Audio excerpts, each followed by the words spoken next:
નમસ્કાર દર્શક મિત્રો, સેક્યુલર ગુજરાત ન્યૂઝમાં આપનું સ્વાગત છે। વિશ્વ આદિવાસી દિવસની ઉજવણીના ભાગરૂપે વિશ્વ આદિવાસી દિવસ ઉજવણી સમિતિ વડોદરા દ્વારા રેલી યોજવામાં આવી। આદિવાસી સમુદાય પાસે વિશ્વની શ્રેષ્ઠ સંસ્કૃતિ અને પરંપરા છે।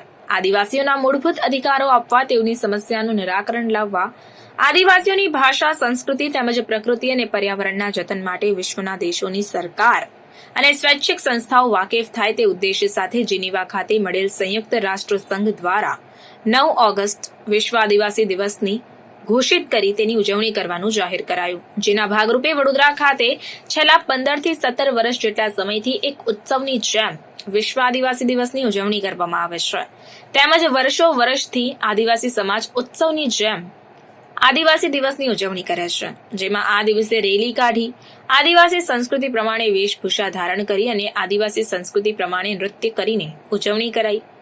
ત્યારે આ ઉત્સવને ઉજવવા માટે સમસ્ત વડોદરામાં રહેતા તમામ સમાજના આદિવાસીઓ વિશ્વ આદિવાસી દિવસની ઉજવણી અર્થે ભેગા થયા અને તમામ સમાજના આદિવાસી ભાઈઓ તથા બહેનો હજારોની સંખ્યામાં જોડાયા હતા। વિશ્વ આદિવાસી દિવસની ઉત્સવના ભાગરૂપે સમિતિ દ્વારા અગાઉ તારીખ 28 જુલાઈ 2024ના રોજ બ્લડ ડોનેશન કેમ્પની સાથે વૃક્ષનું વિતરણ કરવામાં આવ્યું હતું, જેમાં જે પણ ડોનરે બ્લડ ડોનેટ કરે તેમાં તે ડોનરને એક વૃક્ષ આપવામાં આવ્યું, જેમાં તે ડોનરથી વૃક્ષ વાવે અને તેનું જતન કરે। સાથે જ તેના ભાગરૂપે વિશ્વ આદિવાસી દિવસના ઉત્સવના ઉજવણી અર્થે વિશ્વ આદિવાસી દિવસની ઉજવણી સમિતિ દ્વારા વડોદરાના આદિવાસી સમાજના લોકો ભેગા મળી બાઇક રેલીનું આયોજન કરવામાં આવ્યું હતું।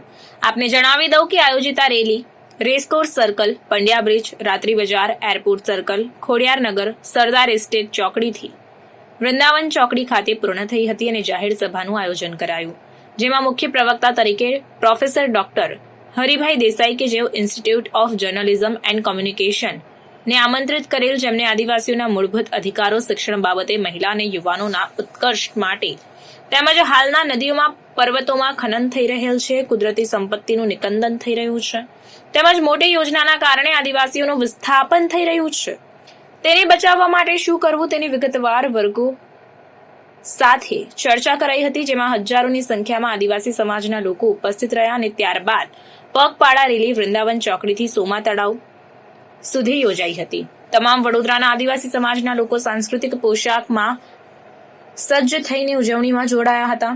વડોદરાના આદિવાસી સમાજના તમામ લોકોને આદિવાસી દિનની ઉજવણી માટે હજારોની સંખ્યામાં ભેગા થયેલ તે આદિવાસી સમાજની એકતાને દર્શાવી હતી અને તે બદલ તમામ આદિવાસી સમાજના લોકોનો આભાર પણ વ્યક્ત કરાયો હતો। સાથે સાથે જય જોહાર, જય આદિવાસીના સૂત્રોચ્ચાર કરીને વિશ્વ આદિવાસી દિવસની ખૂબ જ સુંદર રીતે ઉજવણી કરવામાં આવી હતી। રિપોર્ટ નઝીર શેખ સાથે cameraman Arif Sayyed, secular Gujarat news, Vadodara. આજે 9 ઓગસ્ટ એટલે વિશ્વ આદિવાસી દિવસ।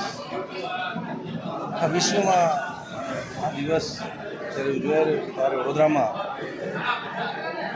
ખાસ કરીને વડોદરા જ્યારે રાજ્યના મધ્ય ભાગમાં છે, તેના લીધે અહીંયા ઉમરગામથી લઈને અમદાવાદ સુધીના જેટલા ટ્રાઇબલ્સ ડિસ્ટ્રિક્ટ છે, તમામ જિલ્લાના નાના મોટા કર્મચારીઓ, બાળકો અભ્યાસ માટે આવેલા હોય, નોકરીઓ નોકરી માટે આવેલા હોય અને આ એક સમાજને એક સૂત્ર નીચે લાવવા આ કાર્યક્રમનું આયોજન કરવામાં આવ્યું છે। આપ જોઈ શકો છો કે મોટી સંખ્યામાં આદિવાસી સમાજ ઉપસ્થિત છે।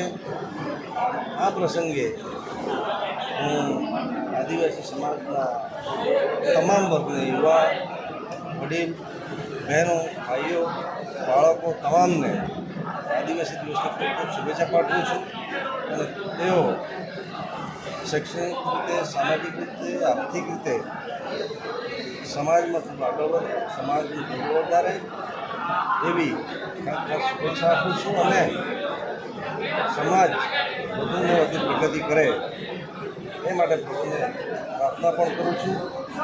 અને જ્યારે મોટી સંખ્યામાં આદિવાસી સમાજ એકત્ર થયું છે ત્યારે સૌ પોતાના પોતાની સમસ્યાઓ અને પ્રશ્નો અથવા તો કોઈ પણ કારણસર જ્યારે યુનિટી થવાની જરૂર પડે, એકતાની જરૂર પડે, આખો સમાજ ગુજરાતનો જે ટ્રાઇબલ સમાજ છે એમાં એક થઈને સંઘર્ષ કરે, આગળ વધે એવી ખૂબ ખૂબ શુભેચ્છાઓ. સમાચારોની અવનવી અપડેટ્સ માટે જોતા રહો સેક્યુલર ગુજરાત ન્યૂઝ. સાથે સેક્યુલર ગુજરાત ન્યૂઝ ચેનલને લાઇક, શેર અને સબસ્ક્રાઇબ કરો અને બેલ આઇકોન દબાવીને સમાચારોની ઝડપી માહિતી મેળવો.